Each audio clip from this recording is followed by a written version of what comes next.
Today, I'm chatting with a woman that can help you achieve your personal growth and goals. Specializing in transformation strategy, Jaqui Bohn is a leader in organizational and personal change.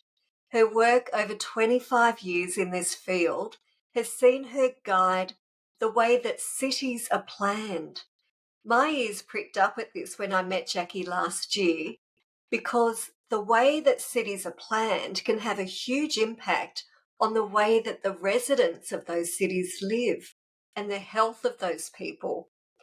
As a specialist in strategic policy, sustainability, business attraction, as well as grant and financial partnerships, Jaqui has a wealth of experience in both the government and private sectors in guiding city planning and creating transformation. In addition to this corporate advisory role, Jaqui also runs Balance at Hand, assisting people in creating their best balanced life. Jaqui loves working with people to imagine what could be and helps them see the magic in different pathways to achieve their personal growth and goals. So welcome, Jaqui. It's so great to meet with you again. Thanks, Ros, and thank you so much for inviting me today. I'm so excited to talk to yourself and everyone listening. Well, we're all trying to achieve a healthy work-life balance. You are the host of a podcast called Keeping Balance at Hand. So I'm looking forward to hearing your perspective about how we can bring a bit more balance into our lives. So how important is a balanced lifestyle to our health? And what can be some of the signals that things might be a bit off kilter? Oh, such a good question to start off with today. I think your introduction was a great introduction, but I say 25 years of experience is really 25 years of learning. And really, it's more than that. It's a lifetime of learning. And for me, I spent a lot of time working out what the best balance is for myself.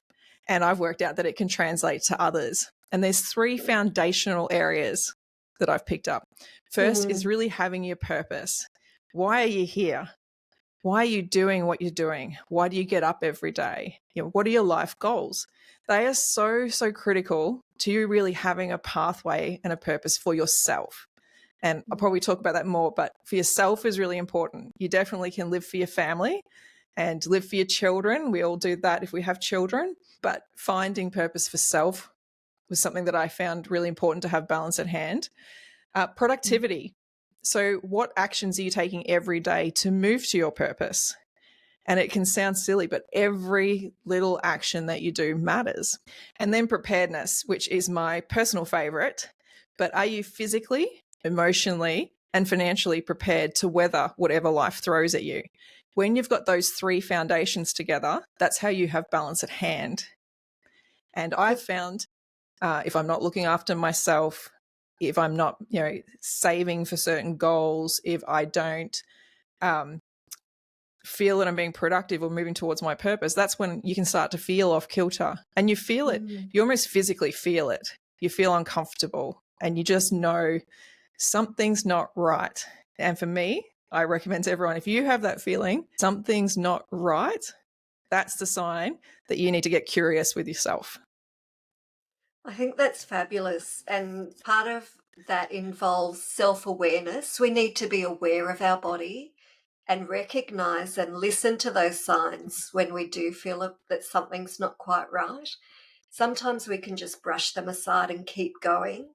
And I think in the busyness of life, a lot of us keep going for a really long time. So I love those three things that you've got there: the purpose, productivity and preparedness. Yeah, it's a really good framework. So what's really important is nudges. They'll keep coming at you and they'll be subtle and you can ignore them. But if you keep ignoring all those little nudges, it's going to be the big hit that gets you later.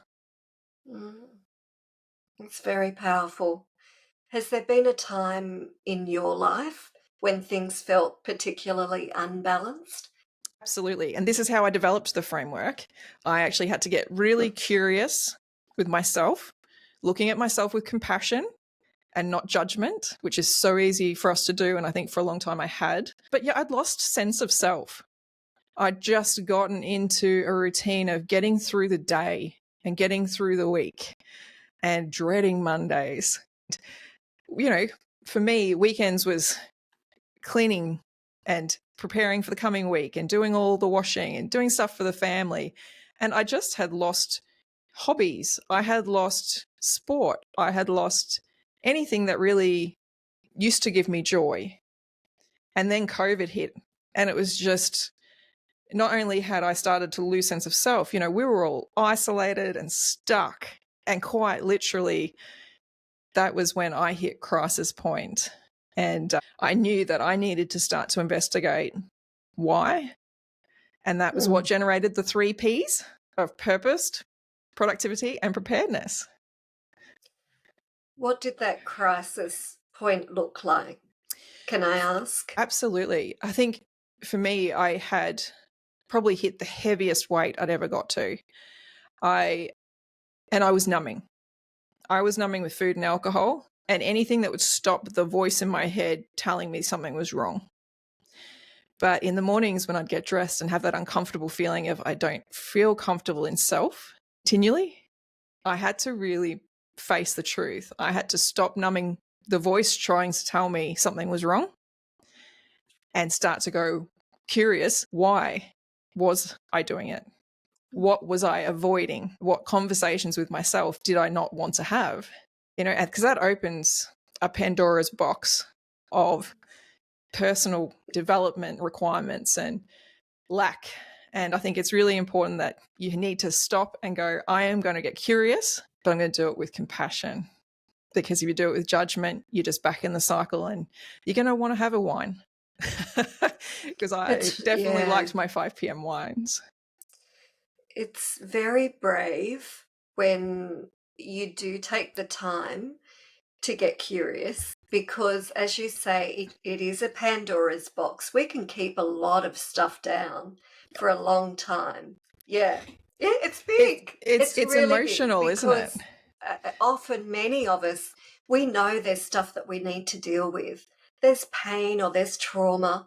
It can come in and accumulate over the years, and we can successfully actually store a lot of that pain for a long time. It does start to leak into different areas of our lives, and then it can all unravel in a heartbeat if something extra happens. Well done on actually having a look at it and taking the time to have a really close look and explore. Can you walk us through that process and how did you overcome or work through? Yeah, for me it was really confronting, but there was a point where I think my son wanted to play and I was so tired. I just wanted to sit down. I just wanted to shut my brain off. And then I stopped and went, is this the example I want to set for him? Is this the memory I want my child to have of me, a disengaged parent, a parent that drank and ate and was unhealthy?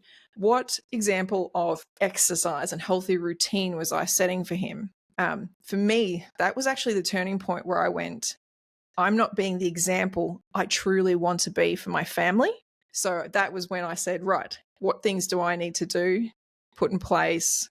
What help do I need? And I can't say it was a quick journey. It took years. And that's the honesty of it. It does. Things like this do take years. Change can take a long time.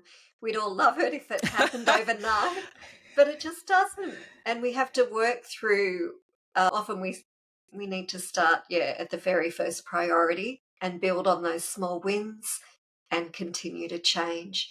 So I think for me, the real key, and I love the topic of stress-free self-care, because for me, the biggest advice I can give anyone and how to step through it all is to automate your life.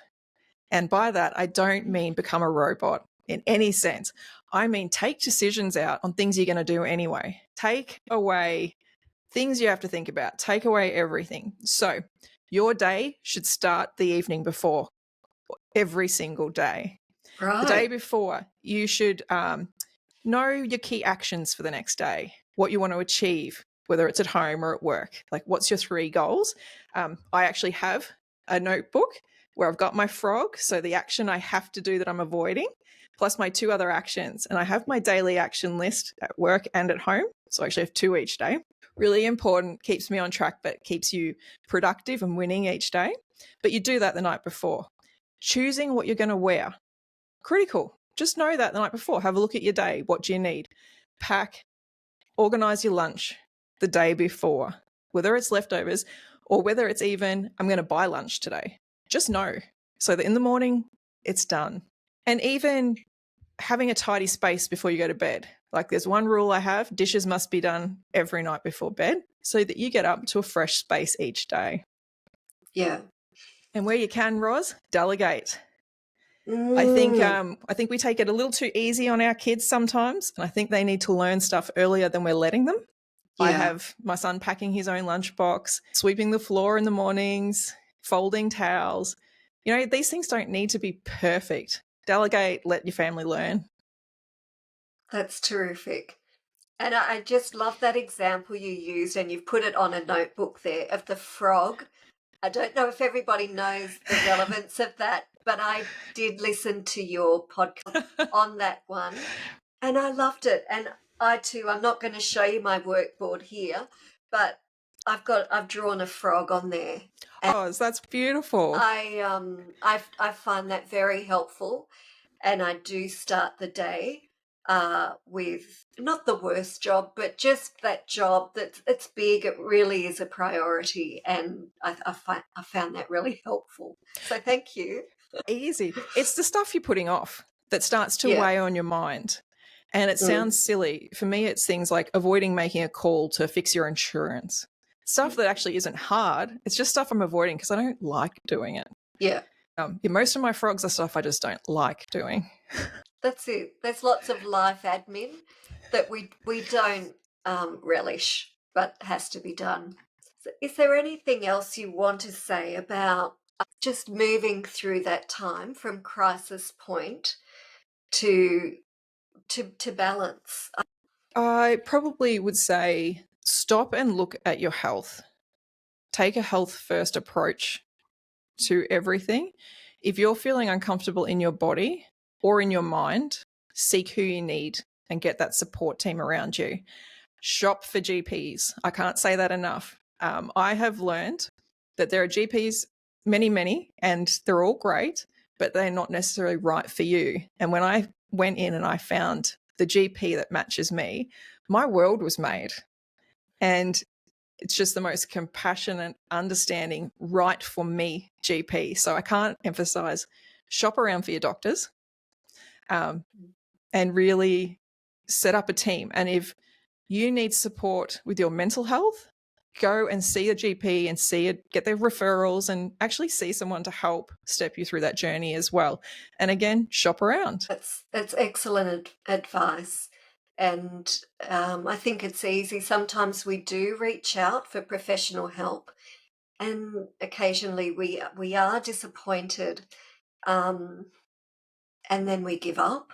Yes. So I think that's excellent advice, to do shop around and find that person that can really support you in your journey, because it's possible to bring change into that situation. Yeah. Absolutely. And the one sentence the GP, who I just adore, said to me is, I think there's more going on, and actually spent the time to go deeper. Well, yes, that's incredible, because that time factor is becoming increasingly difficult to find. The demands placed on GPs is very, very high, and often they don't have the time. You know, they might have a 10-minute slot, and if they ask that question, they know there's more, but sometimes they might choose maybe not to ask that question. You know, I think there's she something was going willing on. to ask. And, you know, it made my day, because I think I didn't even realize there was more we needed to look at physically and emotionally to really start my journey back to, well, I'm on it, and I think I'll be on it for the rest of my life, of course, but this is the strongest I have felt in a very, very long time. That's wonderful. Yeah, so wonderful. On a day-to-day basis, how do you integrate work and play, family time into your routine? And how does a busy professional woman continue to put nourishing food on the table at the end of a long day? Brilliant, brilliant question, because by the end of the day, I am done. To be honest, I'm 4 p.m. and 4 p.m. for me is done. I prefer early mornings, getting my day done, but I try to do nothing hard after 4 p.m. because my brain is just not in the space. So again, automating, taking decisions out of your day. So from a food perspective, this year I've said make it easy, make decisions done. I am alcohol free and refined sugar free this year. What? And I'm so proud of, conquering well through half a year now. And for me, that was taking a decision out. Will I, won't I? Can I have 4 days alcohol free or 3 days alcohol free, for example? So I've just taken that out. And what I've tried to do is automate the rest. Batch cooking. I believe in it. There is nothing wrong with microwaving meals for your family. Make a meal that makes 2 dinners.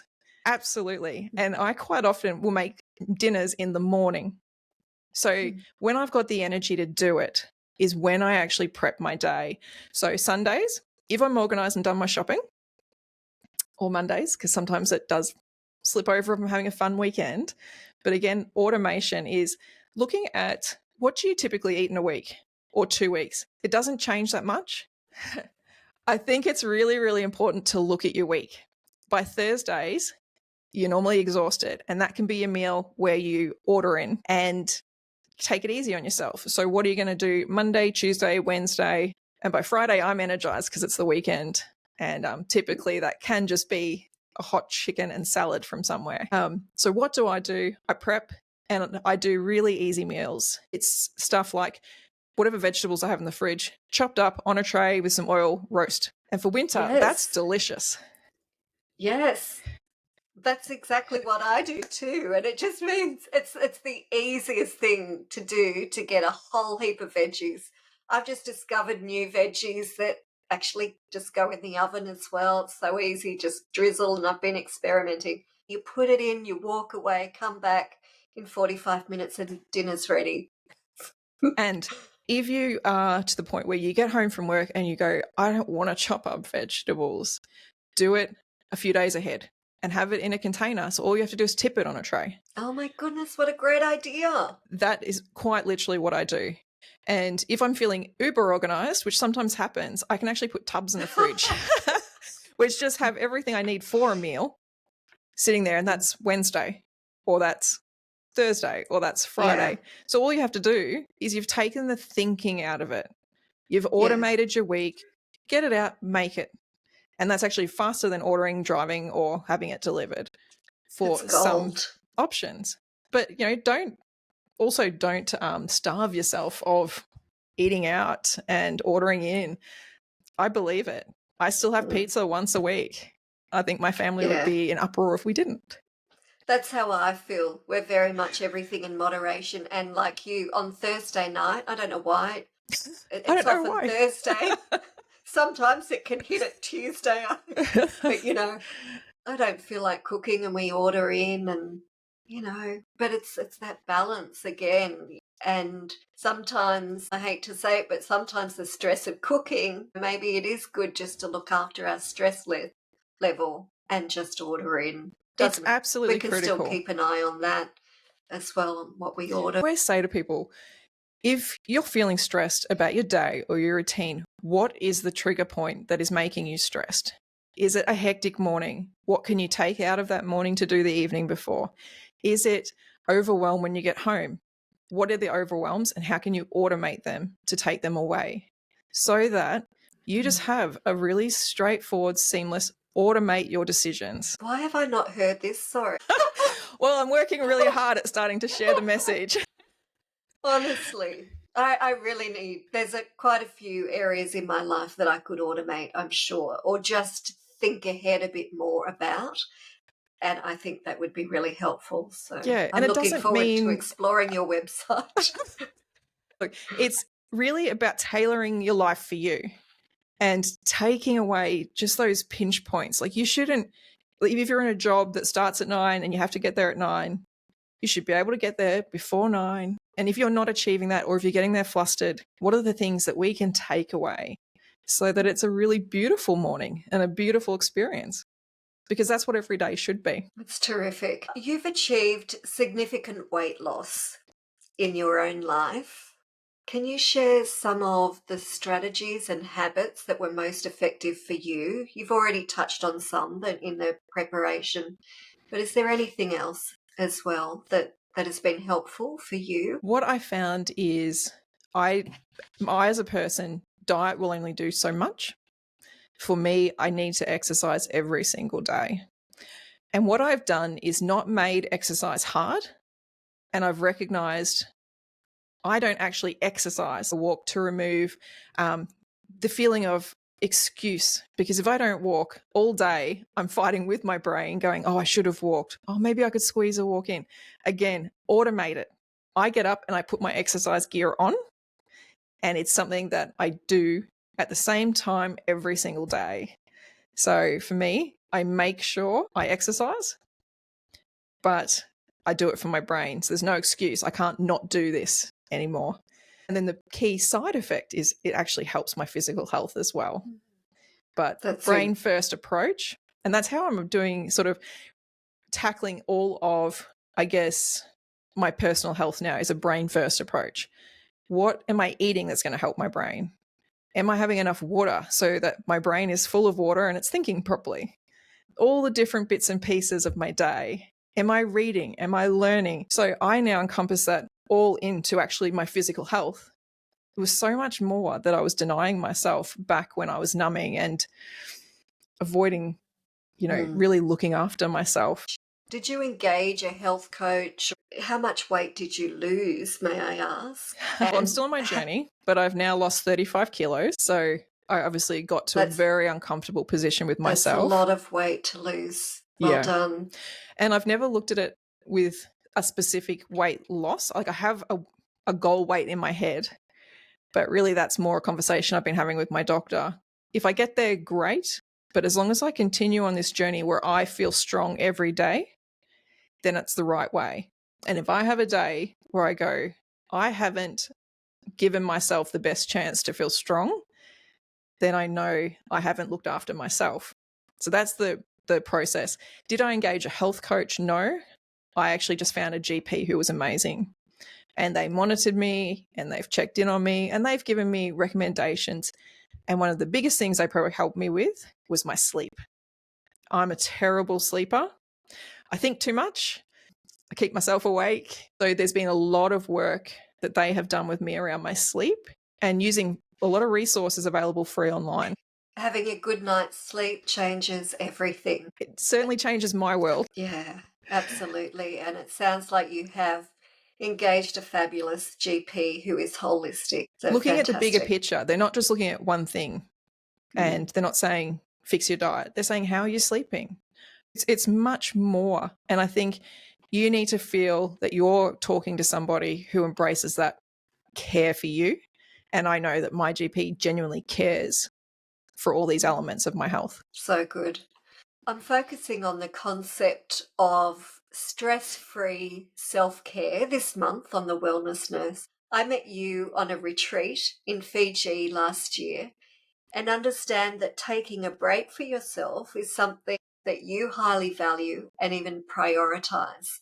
So what would you say to someone who feels too guilty to step away from their duties of caring for loved ones, even to the point of exhaustion? I had to really look at what my guilt was about and whether it was real and what was causing it.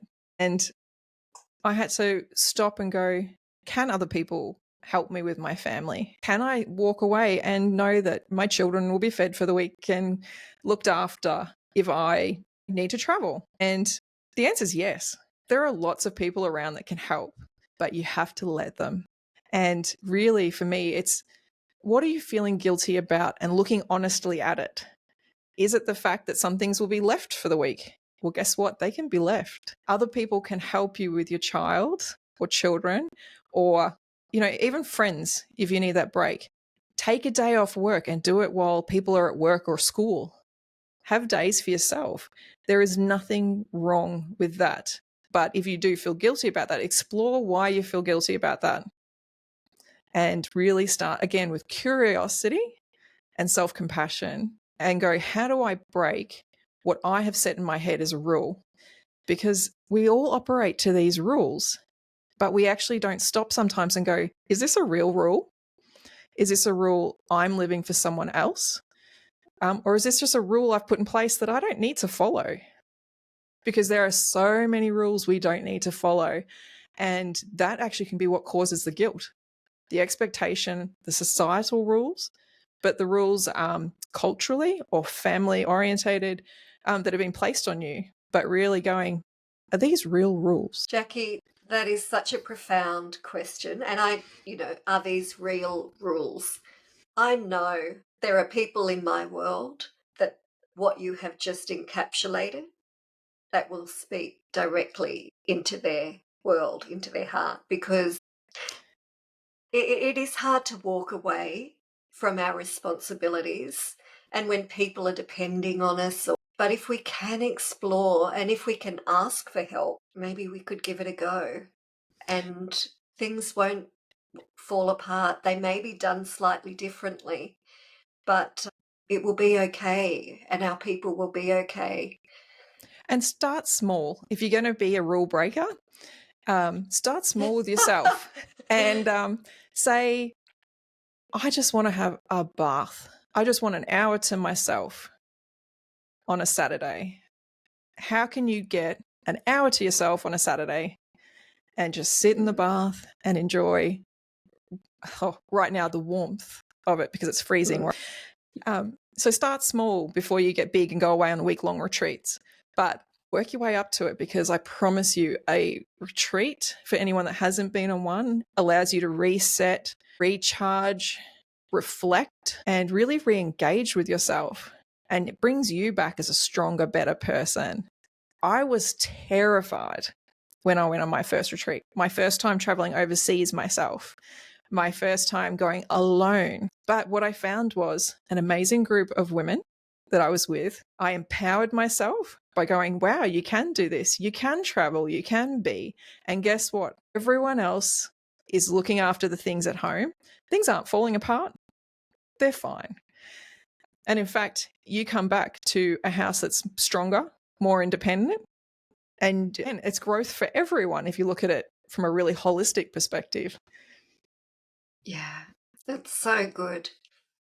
I have some specific people in mind and I want to call them out, but I'm not going to. But I'm just really hoping that they'll listen to that advice. Yeah. It's just really good advice. And I still use that as a prompt for myself. Like sometimes in the mornings I'll hustle and I'm like, hang on, I've got to sweep the floor. Well, do you have to clean your floors every day? And I know these are small questions, but all these little things add up. And the truth is, no. Your floors can sit with crumbs if they have to. It's fine. You're not going to get inspected every day to make sure you've ticked off all your chores. No, we put some fairly high standards on ourselves and create almost a stress or a pressure for ourselves. Yeah. Yep. Which is why I go back to mate and really question, is this worth my stress? Your podcast, Keeping Balance at Hand, focuses on purpose, productivity, and preparedness. They are hard to say, but can you elaborate on why you chose to focus on these specific areas and how they contribute to achieving balance across different aspects of your life? Definitely. I think most of my life, I'm a fantastically productive person and I know how to be prepared. I knew the elements of the two. But what I found was the two of them together weren't enough. And I was genuinely questioning, what is my purpose? And I think that's part of why I went into this cycle of numbing and not listening to that voice, is I knew I wasn't living my truest life. So for me, I actually went on a bit of a journey to go, what is my purpose? And I let the world sort of guide me in the end. But I realized there are 3 foundations, and it's to have your purpose, so you know where you're going. And I liken the description of the 3 to a journey. So what's your destination? Where are you off to? That's really, really important. So where are we heading? And then productivity. How are you going to get there? Are you going to walk? Are you going to take a car? Are you going to take a train to get to where you're heading? Well, that's all good, but you have to pack as well. So that's your preparedness. Have you packed so that you can have your journey? You can pack and have your car, but if you don't know where you're going, you don't get far. Or you can have your transport and know where you're going, but if you haven't packed, you're not going for very long and you end up back. So I always look at it, those 3, and that's why I picked those 3 to sort of represent the journey, but they are the 3 elements that if you get yourself sorted, then you're just on a growth path from there. You can do anything. And if you're wobbly, you go back to go, hang on, which bit do I need to reinforce? Which leg of the 3 is weak? So do I need to look and prepare better? Do I need to look after my physical health? Do I need to save some more finances? Do I need to be more productive and actually achieve different things during the day? Or have I lost my way from my purpose? And reset. And if you keep resetting the foundation, then everything above it is made for you. It's made for your growth and it's made for what you want to achieve. So that's why I picked those 3. Those 3 words are going straight up on my vision board. I think it's a really good quick check when things are off. Yep. What's going on? You know, is there something that I can tweak to bring this back into an alignment? That's why I called them foundations, because really they should be the 3 things that keep your balance at hand, that then allow you to grow in whatever direction, whatever ambition you have. And if you start to feel that, a little bit wonky, they're your foundational checks. Is my foundation strong? If not, what do I need to reset? And then off you go. It's fabulous. Thank you. So I'm just going to take a slight shift in things and look a little bit at your work life. As a transformation specialist, you're all about creating infrastructure and spaces that help meet the needs of the community. So the blue zones, which I love, are about setting up community spaces that facilitate healthy living. Can you share some examples of projects you've worked on that promote community connection or incidental movement or stress reduction in urban areas? Absolutely. I'm really proud and honoured to have been involved in some projects that have allowed me to change from a pure infrastructure delivery purpose to a people-focused purpose. And this is really called placemaking. So I have been working in the placemaking portfolio or arena for well over a decade, which is incredible now when I reflect on that. And that is people-first decision-making and people-first design. So actually getting the community in when designing spaces and places to go, how do you want to use this? How do you want to feel in the space? And how can we then create a space that you will use? So unfortunately, there's still a lot of mentality around build it and they will come versus looking at a community first approach, which is what's needed. A lot of the work I've done is in Northern Australia, so it's very, very hot. You need to make spaces that are shaded, that have a lot of seating, that are engaged and connected.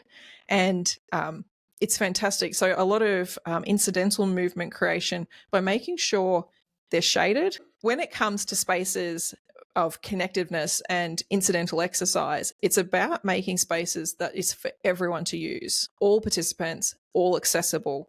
And that's really been the focus I've had, is whatever form of movement you need or like to use is what we provide, so that it's connected and it's an easy space. For people in wheelchairs or prams, a step is a step. And there's a lot of people who don't recognize challenges. A step is a step and it's a barrier.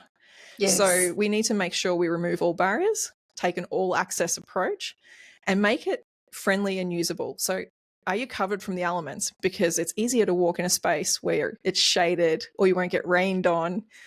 And making sure that it's a connected space, you feel safe. Using CPTED, crime prevention through environmental design approach, to develop spaces that people want to be in. We also use a lot of passive surveillance.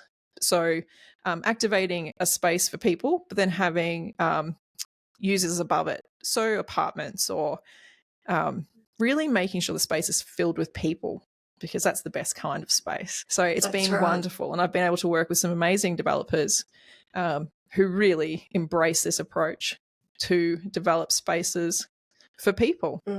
That's terrific. I've been looking at Singapore because it's identified as one of the blue zones in the world where people live the longest, and people walk. There's hardly any people that drive a car there. There's lots of public transport, and people walk and connect with people on their way to whatever they've got to do, whether they're walking to work or whether they're meeting people for lunch. They're just incidentally connecting with people. I'd love to see more of that in Australia. I think we take a lot of inspiration from Singapore, but then make it a place-based adaptation. So what does the local community want? And what I've been hearing since COVID is people want access to farmers markets. They want access to local produce, local manufactured products. And that's been great to be able to really embed that into a lot of the work that we do. That's brilliant. I know Victoria are doing that. It looks like increasingly well. They're called, or Melbourne is the food city, I believe. I'd love to see a lot more of that here in Queensland as well, because things grow here all year round. Hopefully we can start a trend that way, because I can see that COVID, one of the positive outcomes of COVID was people really taking a deeper look at their food and where it comes from. And I just love the challenge of exploring a farmer's market and going, oh, I haven't seen this before. What can I do with this? Exactly. And that is where I'm starting to explore, like you, a lot of new vegetables and fruits, and thankfully everything roasts really well. It fits in with that simple theme of automation of our meals. What advice would you give to our listeners who are looking to advocate for spaces that can benefit people's health and well-being in their own communities? I would say a lot of local councils definitely have advisory committees that if you're ready to, lend your voice, they're always so excited to engage. Get to know who your local politician is, so your local councillor. I think they also do want to know who you are. So reach out and say, whether it's a letter, whether it's a phone call, this is an initiative I'd like to see, or this is something I'm interested in. What have you got going on? Or how can I get involved? The more involved the community is, the more focused on outcomes for them specifically that there will be. So if you are able to have the time, I genuinely say reach out and get involved, because the local governments are there for the community. They are there to generate what the needs are.